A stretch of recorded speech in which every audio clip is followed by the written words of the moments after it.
আসসালামু আলাইকুম। Honours first year online ক্লাসে তোমাদের স্বাগতম জানাচ্ছি। তোমাদের সাথে আছি আমি তামান্না মুনমুন, প্রভাষক, রাষ্ট্রবিজ্ঞান বিভাগ। তোমরা ইতিমধ্যেই জেনেছো যে তোমাদের ইনকোর্স পরীক্ষাটা আমরা নিচ্ছি। আমরা এর মধ্যেই তোমাদেরকে কিন্তু ইনকোর্স সম্পর্কে আরও দু একটা ক্লাসের মধ্যে কিন্তু বলেছিলাম যে এই মাসের শেষের দিকে তোমাদের ইনকোর্স পরীক্ষা হবে। তো সেই অনুযায়ী আমরা কিন্তু তোমাদেরকে কোশ্চেনগুলি দিয়ে দিয়েছি। তোমরা একটু হলেও পড়াশোনা করো, যদিও ইনকোর্সটা তোমরা বাসায় বসে দিচ্ছ, কিন্তু এটা খুবই গুরুত্বপূর্ণ একটা পরীক্ষা এবং আমরা চাই যে ইনকোর্সটা তোমরা একটুখানি প্রিপারেশন নিয়েই তারপরে অ্যাটেন্ড করো। তো ইনকোর্সের সিলেবাস সম্পর্কে আমি তোমাদেরকে বলতে চাচ্ছি। ইনকোর্সে 10টা ছোট প্রশ্ন থাকবে তোমাদের জন্য। 1 নম্বরের প্রশ্ন, যেই প্রশ্নটাতে তোমরা 10টা প্রশ্নের উত্তর দিলে 10ই পেয়ে যাবা। এই প্রশ্নটা তোমাদের শিখতে হবে উত্তরগুলি। তোমাদের প্রত্যেকের বইয়ের পিছনে যে সালের প্রশ্নগুলো, ব্রিফ কোশ্চেনগুলো আছে জাতীয় বিশ্ববিদ্যালয়ের, সেখান থেকে পড়লে তোমরা এই কোশ্চেনের অ্যান্সারগুলি পেয়ে যাবা। এরপরে আরেকটা বড় প্রশ্নের ঘর আছে, সেখানে 4টা বড় প্রশ্ন দেওয়া হবে। 10 নম্বরের 4টা ব্রড কোশ্চেন, বড় কোশ্চেন। সেই 4টা প্রশ্নের জন্য তোমরা পাবা 40 নাম্বার। 40 নাম্বারের জন্য তোমরা যে প্রশ্নগুলো শিখবা, আমি সেই প্রশ্নগুলি আজকে তোমাদেরকে দিয়ে দিচ্ছি। আমি চাই যে তোমরা অন্তত মিনিমাম ন্যূনতম প্রিপারেশন নিয়ে তারপরে তোমরা অ্যাসাইনমেন্টটা করো বা ইনকোর্সটা করো। আমরা চাচ্ছি যে তোমাদের মধ্যে অ্যাসাইনমেন্টের সাথে সাথে যেন আসল পরীক্ষাটার, অর্থাৎ জাতীয় বিশ্ববিদ্যালয়ে তো তোমাদের অনার্স ফাইনাল ইয়ারের একটা পরীক্ষা নিবে, ফার্স্ট ইয়ার ফাইনাল, সেই পরীক্ষাটারও একটা প্রিপারেশন হয়ে যায়। এই জন্য আমি যে 4টা কোশ্চেন দিয়েছি, 4টা কোশ্চেনই খুবই গুরুত্বপূর্ণ। তোমাদের 4টা প্রশ্নেরই উত্তর করতে হবে। তাহলে আমি তোমাদেরকে ওই 4টা প্রশ্ন সম্পর্কে ধারণা দিব এবং অন্যান্য প্রশ্ন সম্পর্কেও আজকে কিছু ধারণা দিব। তোমরা কি করবা? তোমরা কোশ্চেন কালেক্ট করবা এবং অবশ্যই পরীক্ষায় অ্যাটেন্ড করবা।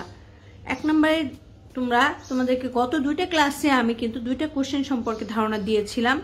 একটা হচ্ছে লোক প্রশাসন কি, লোক প্রশাসনের বিষয়বস্তু আলোচনা করো। 2 নম্বর কোশ্চেন ছিল সরকারি কেন্দ্রীকরণ এবং বিকেন্দ্রীকরণ কি, বিকেন্দ্রীকরণ এবং কেন্দ্রীকরণের বৈশিষ্ট্য সুবিধা আলোচনা করো। সেই ধারাবাহিকতায় আজকে আমাদের পড়ার কথা ছিল কি, সরকারি এবং বেসরকারি লোক প্রশাসন সম্পর্কে বা সরকারি এবং বেসরকারি প্রশাসনের পার্থক্য সম্পর্কে। তাহলে আসো আজকে আমরা একটু পড়ায় যাই এবং আরো একটা কোশ্চেন আমরা পড়বো, সেটা হচ্ছে সংগঠন। সংগঠন কি, সংগঠনের প্রকারভেদ কি এবং আনুষ্ঠানিক ও অনানুষ্ঠানিক সংগঠনের মধ্যে পার্থক্য নির্দেশ করো।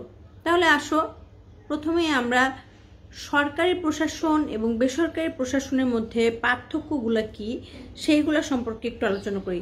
তার আগে আমাদের জানতে হবে যে প্রশাসন বলতে আমরা যে এতদিন ধরে প্রশাসন, লোক প্রশাসন পরিচিতি পড়েছি, মূলত প্রশাসন বলতে আমরা সরকারি প্রশাসনকেই বুঝি। আমরা যে প্রশাসনিক প্রক্রিয়াটা পড়েছি বা যে বইয়ের যে সিস্টেমটা পড়েছি সেটা হচ্ছে লোক প্রশাসন পরিচিতি, মানে বাংলাদেশের প্রেক্ষাপটে যদি চিন্তা করো, বাংলাদেশের প্রশাসনিক কাঠামো সম্পর্কেই আমরা পড়ছি। তাহলে লোক প্রশাসন বলতে আমরা সরকারি প্রশাসনকেই বুঝতে পারি। এখন কথা হচ্ছে তাহলে বেসরকারি প্রশাসন কোনটা? যেটা সরকারের প্রশাসনিক কাঠামোর নিয়ন্ত্রণাধীন না, সেইটা হচ্ছে বেসরকারি প্রশাসন। যে প্রতিষ্ঠান, যে সংগঠন সরকারের ডাইরেক্ট সরকারি প্রতিষ্ঠান না, কিন্তু সরকারের যে আইন কানুন নিয়ম নীতিমালা সেইটা মেনে তারা চলে, এই ধরনের একটা প্রশাসনিক কাঠামোকে বলবো আমরা বেসরকারি প্রশাসন। যেমন ধরো আমাদের কলেজের প্রেক্ষাপটে যদি আমরা বলি, আমরা কিন্তু একটা বেসরকারি প্রতিষ্ঠান, আমরা সরকারি নিয়ম অনুযায়ী কি পরিচালিত হই, সরকারের আইন অনুযায়ী পরিচালিত হই। আমরা কোথাও যেন আইনের ব্যত্যয় না ঘটে সেদিকে লক্ষ্য রাখি, কিন্তু আমাদের প্রশাসনিক সিস্টেমটা কিন্তু বেসরকারি। আবার যদি আমরা অন্য একটা বেসরকারি একটা ব্যাংকের দিকে তাকাই, তখন আমরা দেখবো সেই ব্যাংকের প্রতিষ্ঠানটা কি বেসরকারি। কারণ কি, সেখানে সরকারের নিয়ম অনুযায়ী, সরকারের নীতিমালা অনুযায়ী, সরকারের কাঠামো অনুযায়ী ওই প্রতিষ্ঠানটা পরিচালিত হয়, কিন্তু ওই পরিচালনা শক্তিটা কিন্তু সরকারি না, সরকার সরাসরি তাকে নিয়ন্ত্রণ করেন না। এই ধরনের প্রতিষ্ঠানগুলিকে আমরা বলবো বেসরকারি প্রতিষ্ঠান। আর সরকারি প্রতিষ্ঠান বা সরকারি প্রশাসন কোটা সরকার ডাইরেক্ট যে অফিসগুলো, যে প্রতিষ্ঠানগুলোকে নিয়ন্ত্রণ করেন, তাদের অর্থ দেন, বেতন ভাতা দেন, সব কিছু দেন, সরকারের সমস্ত অবকাঠামোগত কাজের সাথে যে প্রতিষ্ঠানগুলো একদম ডাইরেক্টলি নিয়োগযুক্ত, সেগুলিকে আমরা বলবো সরকারি প্রশাসন বা সরকারি প্রতিষ্ঠান। এখন প্রশ্ন হচ্ছে, সরকারি প্রতিষ্ঠান এবং বেসরকারি প্রতিষ্ঠানের মধ্যে পার্থক্যটা কোথায়? প্রথমেই যদি আমি বলি যে এক নম্বরে যদি তুমি বলো উদ্দেশ্যগত পার্থক্য, সরকারি প্রতিষ্ঠানের প্রথম এবং প্রধান উদ্দেশ্য হচ্ছে কি? জনগণের সেবা করা, রাষ্ট্রের প্রয়োজন মেটানো। আর বেসরকারি প্রতিষ্ঠানের প্রথম এবং প্রধান উদ্দেশ্য হচ্ছে মুনাফা অর্জন করা। কারণ মুনাফা অর্জন না করলে ওই প্রতিষ্ঠানে যত টাকা ইনভেস্টমেন্ট থাকবে সবটাই হবে লস।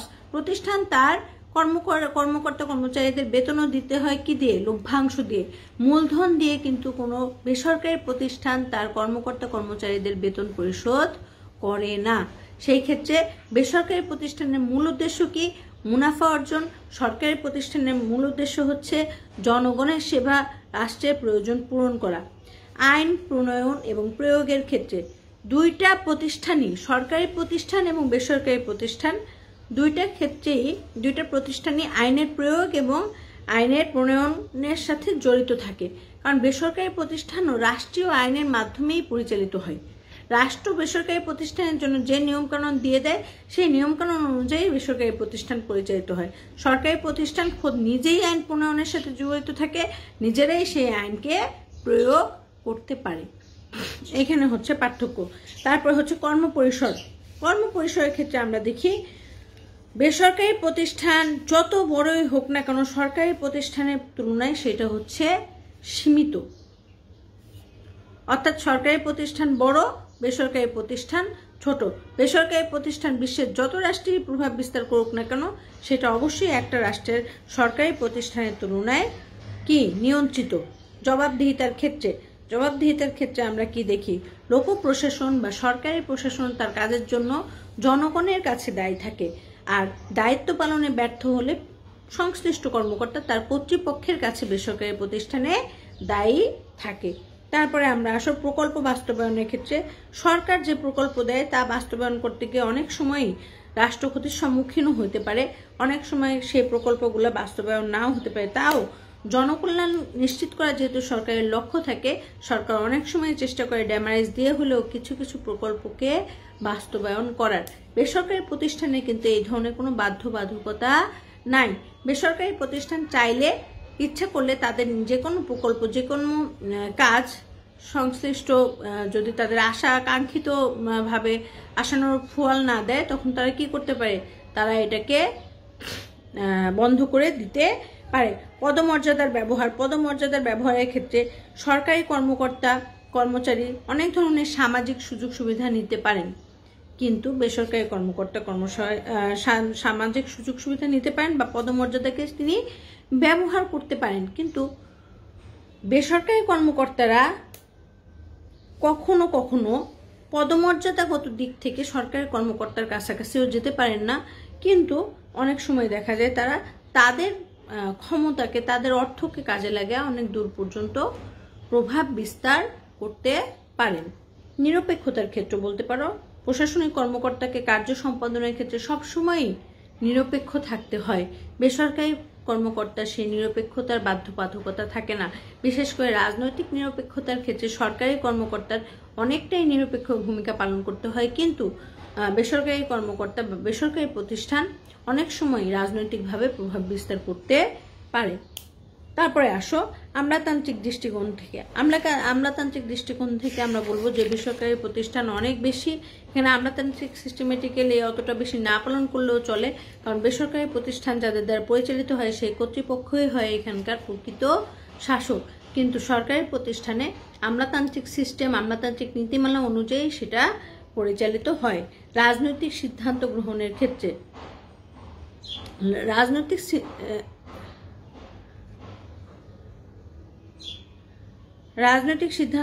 ক্ষেত্রে আমরা দেখি লোক প্রশাসন সাধারণত রাজনৈতিক সিদ্ধান্তের নিয়ন্ত্রণাধীন। অর্থাৎ লোক প্রশাসন তার সব কাজ রাজনৈতিক সিদ্ধান্তের ভিতর থেকেই করে। তাকে কারা, লোক প্রশাসনকে কারা নিয়ন্ত্রণ করেন? সরকার নিয়ন্ত্রণ করেন। সরকার কে? সরকার হচ্ছে রাজনৈতিক কর্তৃপক্ষ। কিন্তু বেসরকারি প্রতিষ্ঠানের ক্ষেত্রে আমরা সেই ধরনের নিয়ন্ত্রণের কোনো বিষয় দেখি না। অর্থ সংক্রান্ত ক্ষমতা, সরকারি প্রশাসনের সমস্ত আর্থিক বিষয়াদি নির্ধারণ করে কে? সরকারি আর্থিক যে প্রতিষ্ঠান, অর্থ মন্ত্রণালয় সে। কিন্তু বেসরকারি প্রতিষ্ঠানের ক্ষেত্রে বেসরকারি কর্তৃপক্ষ বা যে কোনো একটা ফান্ড বা যে কোনো একটা সম্মিলিত ফাউন্ডেশনের মাধ্যমে বেসরকারি প্রতিষ্ঠান পরিচালিত হয়। সার্বভৌম ক্ষমতা, সরকারি প্রতিষ্ঠানের সকল সার্বভৌম ক্ষমতার মালিক হচ্ছে জনগণ। জনগণ যাদের কাছে ক্ষমতা অর্পণ করে তারাই মূলত এই সরকারি প্রতিষ্ঠানগুলিকে পরিচালনা করে থাকেন। কিন্তু বেসরকারি ক্ষেত্রে জনগণের সাথে ডাইরেক্টলি এখানে কোনো সম্পৃক্ততা নাই। যারা বেসরকারি প্রতিষ্ঠানের কর্তৃপক্ষ তারাই মূলত ক্ষমতার মালিক, এবং বেসরকারি প্রতিষ্ঠানকে অবশ্যই রাষ্ট্রীয় সার্বভৌমত্বের আয়তাধীন থেকে, নিয়ন্ত্রণাধীন থেকে তাদের যাবতীয় কাজ সম্পূর্ণ করতে হয়। এরপরে আসো কর্মদক্ষতা। কর্মদক্ষতার ক্ষেত্রে যেহেতু কর্পোরেট জবে দেখা যায় যে বেসরকারি প্রতিষ্ঠানও অনেক সময় ভালো কর্মদক্ষতা শো করতে পারে, সরকারি কর্মকর্তারাও অনেক সময় ভালো কর্মদক্ষতা শো করতে পারেন। তারপরে আসো আমরা যদি মিতব্যয়িতার ক্ষেত্রে বলি, সেই ক্ষেত্রে আমরা বলবো যে অনেক সময় বেসরকারি প্রশাসন মিতব্যয়িতার কথা লক্ষ্য করেন এবং কর্মকর্তা কর্মচারীদের সুযোগ সুবিধাকে ইচ্ছা করলে কি করতে পারেন? ছোট করতে পারেন। কিন্তু সরকারি প্রতিষ্ঠান নির্দিষ্ট নিয়ম অনুযায়ী পরিচালিত হয়, চাইলেই তারা যে কোনো সুযোগ সুবিধাকে একই নিমিষে নিয়মের বাইরে গিয়ে ছোট করতে পারেন না। এরকম বেশ কিছু বাধ্যবাধকতার মাধ্যমে আমরা দেখি যে সরকারি প্রতিষ্ঠান পরিচালিত হয়। দেখো স্টুডেন্টরা, আমরা আরও একটা কোশ্চেন পড়েছিলাম, বলতে চাচ্ছিলাম যে সংগঠন সম্পর্কে আমার মনে হয় যে সরকারি এবং বেসরকারি প্রতিষ্ঠানের মধ্যে পার্থক্যগুলো আমরা মোটামুটি জানলাম। আমাদের এক নাম্বার ছিল উদ্দেশ্যগত পার্থক্য, 2 নাম্বার ছিল আইন প্রণয়ন এবং প্রয়োগের ক্ষেত্র, 3 নাম্বার ছিল কর্মপরিসরগত পার্থক্য, 4 নাম্বার জবাবদিহিতার ক্ষেত্র, 5 নাম্বার প্রকল্প বাস্তবায়ন, 6 নাম্বার পদমর্যাদার ব্যবহার, 7 নাম্বার নিরপেক্ষতার ক্ষেত্র, 8 নাম্বার আমলাতান্ত্রিক দৃষ্টিকোণ, 9 নাম্বার রাজনৈতিক সিদ্ধান্ত, 10 নাম্বার অর্থনৈতিক সংক্রান্ত ক্ষমতা, 11 নাম্বার সার্বভৌমত্ব, তারপর হচ্ছে কর্মদক্ষতা এবং মিতব্যয়িতা। এভাবে তোমরা কোশ্চেনগুলোর পয়েন্টগুলো দিবা এবং দুইটা প্রশাসন কিভাবে এখানে ভূমিকা রাখে সেই বিষয়টা সম্পর্কে আলোচনা করবা। এরপরে আসো আমরা দেখি যে লোক প্রশাসনের ক্ষেত্রে খুবই গুরুত্বপূর্ণ একটা বিষয় হচ্ছে সংগঠন। তাহলে আসো আমরা সংগঠন সম্পর্কে একটু ধারণা নেই। আমরা জানি যে আমাদের সংগঠন দিয়ে কিন্তু প্রশ্ন আসবে কোথায়? অবশ্যই ইনকোর্স পরীক্ষায়। প্রথমেই আমরা বলবো যে সংগঠনটা কি। সংগঠন নিয়ে বিভিন্ন ধরনের মতবাদ প্রচলিত আছে, যেখান থেকে আমরা সহজভাবে বলতে পারি যে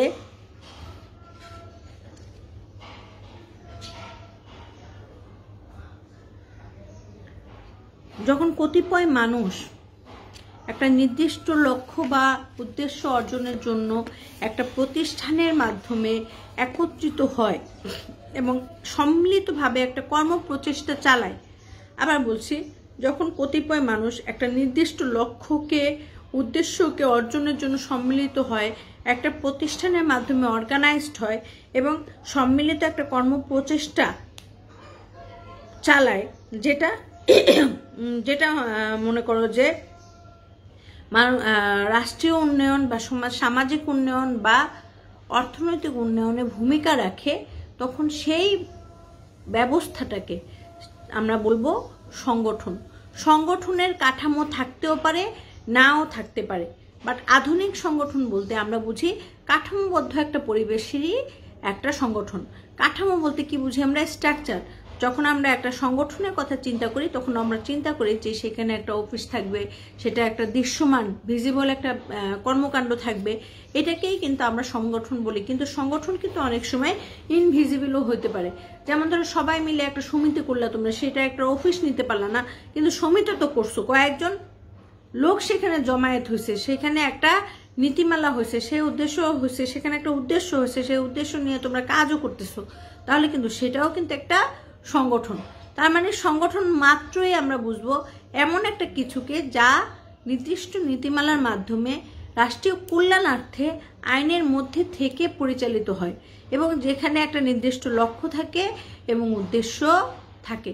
সেই সংগঠনটার কাঠামো থাকতেও পারে, নাও থাকতে পারে, বাট আধুনিক সময়ে আমরা সংগঠন বলতে অবশ্যই কাঠামোবদ্ধ একটা প্রাতিষ্ঠানিক ভিত্তিকেই বুঝি, যারা মূলত সংগঠনের মাধ্যমে কাজ করে বা যারা সংগঠনটাকে বা যারা একটা কাঠামোর মাধ্যমে সিস্টেমের মাধ্যমেই পরিচালিত হইতে পছন্দ করে। যেই সিস্টেমেটিক্যালি কাঠামোর মাধ্যমে যে সংগঠনটা পরিচালিত হয় সেটাকে আমরা অনেক সময় অনেক ক্ষেত্রে নির্দিষ্ট আইনের ক্ষেত্রে সুস্পষ্টভাবে যে সংগঠনটা পরিচালিত হয় সেটাকে অনেক সময় আমরা কি বলি, আনুষ্ঠানিক সংগঠন বলি। আর যে সংগঠনটা দেখো মুখে মুখে তৈরি হয়, সভা সমিতির মতো ছোট ছোট দল মিলে যে অনেক ধরনের চ্যারিটেবল কাজ করে, অনেক সময় তারা দেখা যায় সংগঠনে একটা সাংগঠনিক সিদ্ধান্ত গ্রহণ করে, সেখানে হয়তো কোনো দৃশ্যমান কাঠামো থাকে না, কিন্তু সেটাকেও আমরা সংগঠন বলবো, সেটাও এক ধরনের সংগঠন। হয়তো অনেক ক্ষেত্রে সেটা নীতিমালা বা কাজের কারণে সেটা অনানুষ্ঠানিক সংগঠন হইতে পারে। তাহলে কি বুঝলাম আমরা? সংগঠন হচ্ছে এমন একটা প্রতিষ্ঠানে আমি বলবো বা এমন একটা কর্মপ্রচেষ্টায় আমি বলবো যেখানে অনেকগুলা মানুষ একত্রিত হয়ে একটা নির্দিষ্ট লক্ষ্য ও উদ্দেশ্য অর্জনের জন্য কাজ করে। সেখানে একটা কাঠামোবদ্ধ স্ট্রাকচার থাকতেও পারে, নাও থাকতে পারে।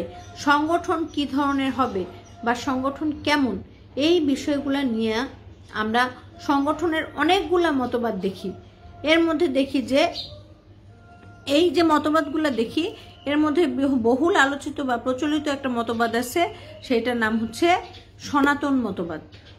আমরা জানি যে তিনটা মতবাদ খুব বেশি গুরুত্বপূর্ণ। একটা হচ্ছে সনাতন, 2 নাম্বার নব্য সনাতন, 3 নাম্বার আধুনিক। আরও 2টা মতবাদ আছে, সেটা হচ্ছে কি প্রাণী সম্পদ মতবাদ, মানব সম্পদ মতবাদ, আর একটা হচ্ছে সিস্টেম মতবাদ। তাহলে আমরা 5টা মতবাদের মধ্যে 3টা মতবাদকে খুব বেশি গুরুত্ব দিয়ে আলোচনা করি এবং দেখা যায় যে এই 3টা মতবাদের ক্ষেত্রে আমি কিন্তু তোমাদের মতবাদ পড়াচ্ছি। হ্যাঁ, 3টা মতবাদ দিয়ে যে কোনো সময়ে কোশ্চেন আসে। সেই 3টা মতবাদ কি? প্রথম 3টা মতবাদ সনাতন, নব্য সনাতন এবং আধুনিক। তোমরা এই 3টা মতবাদ সম্পর্কে ধারণা রাখবা এবং পড়ার চেষ্টা করবা। এরপরে আসো সংগঠনের মতবাদ। স্টুডেন্টসরা খেয়াল করো, সংগঠনের মতবাদ এবং সংগঠনের প্রকারভেদ কিন্তু এক জিনিস না। আমি এতক্ষণ তোমাদের মতবাদ নিয়ে বললাম, মতবাদের প্রকারভেদটা কি? সনাতন, নব্য সনাতন, আধুনিক। এখন আমি তোমাদের সংগঠনের প্রকারভেদ নিয়ে আলোচনা করব। সংগঠন মূলত 2 ধরনের, একটা হচ্ছে আনুষ্ঠানিক সংগঠন আর একটা হচ্ছে অনানুষ্ঠানিক সংগঠন। তোমাদেরকে আমি ইন কোর্সে আনুষ্ঠানিক সংগঠন এবং অনানুষ্ঠানিক সংগঠন নিয়ে কোশ্চেন রেখেছি। তোমরা আনুষ্ঠানিক সংগঠন এবং অনানুষ্ঠানিক সংগঠন সম্পর্কিত যা কিছু বইয়ে আছে সব খুব ভালো করে পড়বা এবং দেখবা যে কোশ্চেনগুলো কি। আজকে আমি আনুষ্ঠানিক সংগঠন এবং অনানুষ্ঠানিক সংগঠন সম্পর্কে একটু ধারণা তোমাদেরকে দিতে চাচ্ছি। আসো সেগুলো আমরা একটু দেখি। তাহলে আনুষ্ঠানিক সংগঠন বলতে আমরা বুঝি নির্দিষ্ট নীতির ভিত্তিতে যখন কোনো সংগঠন পরিচালিত হয় নির্দিষ্ট আইনের মাধ্যমে এবং অবশ্যই নির্দিষ্ট ভাবে লক্ষ্য উদ্দেশ্যকে সামনে রেখে যখন একটা সংগঠন পরিচালিত হয় তখন সেই সংগঠনকে আমরা বলবো আনুষ্ঠানিক সংগঠন। আনুষ্ঠানিক সংগঠন সংগঠনের সবচাইতে গুরুত্বপূর্ণ একটা মাধ্যম। মূলত আধুনিক রাষ্ট্রের সব সংগঠনই হচ্ছে আধুনিক সংগঠন বা আনুষ্ঠানিক সংগঠন। এখন কথা হচ্ছে তাহলে অনানুষ্ঠানিক সংগঠনগুলা কি? যে সংগঠনগুলোর মধ্যে নিয়ম নীতি ঠিকভাবে পরিচালিত হয় না, কিন্তু সংগঠন থাকে, সংগঠনের অস্তিত্ব থাকে, দেখা যায় আইনের প্রয়োগ সেভাবে হয় না বা বিভিন্ন ধরনের একটু ডিসিমিলারিটিস থাকে, তখন সেই সংগঠনকে আমরা বলবো অনানুষ্ঠানিক সংগঠন। এখন আসলে আমরা দেখি আনুষ্ঠানিক এবং অনানুষ্ঠানিক সংগঠনের মধ্যে পার্থক্যগুলো কি। 1 নম্বরে আমরা বলবো কাঠামোগত পার্থক্য। অনানুষ্ঠানিক সংগঠনে সাধারণত কাঠামো বা স্ট্রাকচার মাস্ট না, থাকতেই হবে এমন কোনো কথা নাই, কিন্তু আনুষ্ঠানিক সংগঠনে একটা স্ট্রাকচার বা কাঠামো অবশ্যই থাকতেই হবে। লক্ষ্য এবং উদ্দেশ্যগত পার্থক্য। আনুষ্ঠানিক সংগঠনের লক্ষ্য সবসময় দেখা যায় আইনের মধ্যে নিয়ন্ত্রণাধীন এবং এটা সাধারণত সরকারি সংগঠন বা প্রতিষ্ঠানে সবচেয়ে বেশি দেখা যায়। এখানে লক্ষ্য এবং উদ্দেশ্য তারতম্য হওয়ার কোনো সুযোগ নাই। কিন্তু অনানুষ্ঠানিক সংগঠনে লক্ষ্য এবং উদ্দেশ্য এতটা স্থির না, কখনো কখনো সেটা পরিবর্তন হইতেও পারে। কর্তৃত্বের বিচারে পার্থক্য। আনুষ্ঠানিক সংগঠন অনেক বেশি কর্তৃত্বপরায়ণ, সেই তুলনায় অনানুষ্ঠানিক সংগঠনটা এতটা কর্তৃত্বপরায়ণ না। উৎপত্তিগত পার্থক্য। আমরা আনুষ্ঠানিক সংগঠনকে তুলনামূলকভাবে প্রাচীন হিসেবে দেখি এবং সনাতন সংগঠন মানেই হচ্ছে আনুষ্ঠানিক সংগঠন, কিন্তু আধুনিক সময়ে অনেক ধরনের ক্রাইটেরিয়া এই সংগঠনের উৎপত্তি হচ্ছে। সব সংগঠনই যে আনুষ্ঠানিক সংগঠন তা না। তারপরে আমরা বলবো যে আচরণগত পার্থক্য। আনুষ্ঠানিক সংগঠনে আচরণগত বিষয়টা উপেক্ষিত হয়, কিন্তু অনানুষ্ঠানিক সংগঠনে আচরণগত বিষয়টা অনেক সময় প্রাধান্য পায়, মানবিক দিকগুলো বিবেচনায় আসে, যে কারণে দেখা যায় আইনগত বিষয়গুলো অনেকটাই শিথিল হয়ে পরে অনানুষ্ঠানিক সংগঠনের ক্ষেত্রে। এরপর আসো পূর্ণাঙ্গতার দিক থেকে। আনুষ্ঠানিক সংগঠন সাধারণত পরিপূর্ণ এবং সিস্টেমেটিক্যালি একটা সংগঠন, কিন্তু অনানুষ্ঠানিক সংগঠন সবসময় যে পরিপূর্ণ এবং সিস্টেমেটিক্যালি চলবে এমন কোনো গ্যারান্টি দেয়া যায় না। ব্যবস্থাপনাগত পার্থক্য। আনুষ্ঠানিক সংগঠনে ব্যবস্থাপনা কর্তৃপক্ষ থাকে এবং মাস্ট একজন নিয়ন্ত্রণকারী একটা প্রতিষ্ঠান থাকে, কিন্তু অনানুষ্ঠানিক সংগঠনে অনেক সময় সেটা ওইভাবে একদম ডাইরেক্টলি আইনের সঠিক প্রয়োগের মাধ্যমে ওইটা নাও হতে পারে। আনুগত্য প্রদর্শনের ক্ষেত্রে আনুষ্ঠানিক সংগঠনে আনুগত্য প্রদর্শনের যে পজিশন অফ হায়ারকি, পদসোপানের নীতি, এই অনুযায়ী এই আনুগত্য প্রদর্শন হয় এবং দেখা যায় যে এই সিস্টেম অনুযায়ী এটা আনুগত্যের নীতিটা পরিচালিত হয়। কিন্তু অনানুষ্ঠানিক সংগঠনের ক্ষেত্রে সেই আনুগত্যের নীতি এভাবে পরিচালিত নাও হতে পারে বা পদসোপান নীতি ওইভাবে মেনটেন করা নাও হতে পারে। তারপরে আমরা দেখি আইনগত ক্ষেত্রে পার্থক্য। আনুষ্ঠানিক সংগঠনকে আমরা বলবো সুষ্ঠু এবং পূর্ণাঙ্গ আইনের ভিত্তিতে পরিচালিত সংগঠন হিসেবে, কিন্তু অনানুষ্ঠানিক সংগঠনের ক্ষেত্রে এই বিষয়টা এতটা রেস্ট্রিক্টেড নাও হতে পারে। আনুষ্ঠানিক সংগঠনের উপরে নিয়ন্ত্রণ আরোপ করা যায়, কিন্তু অনানুষ্ঠানিক সংগঠন পক্ষান্তরে কঠোর নিয়ন্ত্রণের কোনো সুযোগ নাই। এইভাবে আমরা আনুষ্ঠানিক সংগঠন এবং অনানুষ্ঠানিক সংগঠনের মধ্যে পার্থক্য নির্দেশ করতে পারি। তাহলে স্টুডেন্টসরা আসো, আজকে আমরা পড়লাম আনুষ্ঠানিক সংগঠন এবং অনানুষ্ঠানিক সংগঠনের মধ্যে পার্থক্য। 1 নম্বরে আমরা বলবো কাঠামোগত পার্থক্য, 2 নম্বরে বলবো লক্ষ্য এবং উদ্দেশ্যগত পার্থক্য, 3 নম্বরে বলবো উৎপত্তিগত পার্থক্য, 4 নম্বরে বলবো আচরণগত পার্থক্য, 5 নম্বরে বলবো পূর্ণাঙ্গতার দিক থেকে পার্থক্য, 6 নম্বরে বলবো ব্যবস্থাপনাগত পার্থক্য, 7 নম্বরে আনুগত্য প্রদর্শনের ক্ষেত্রে পার্থক্য, আইনগত পার্থক্য, নিয়ন্ত্রণগত পার্থক্য। এইভাবে আমরা আনুষ্ঠানিক সংগঠন এবং অনানুষ্ঠানিক সংগঠনকে বিন্যস্ত করতে পারি।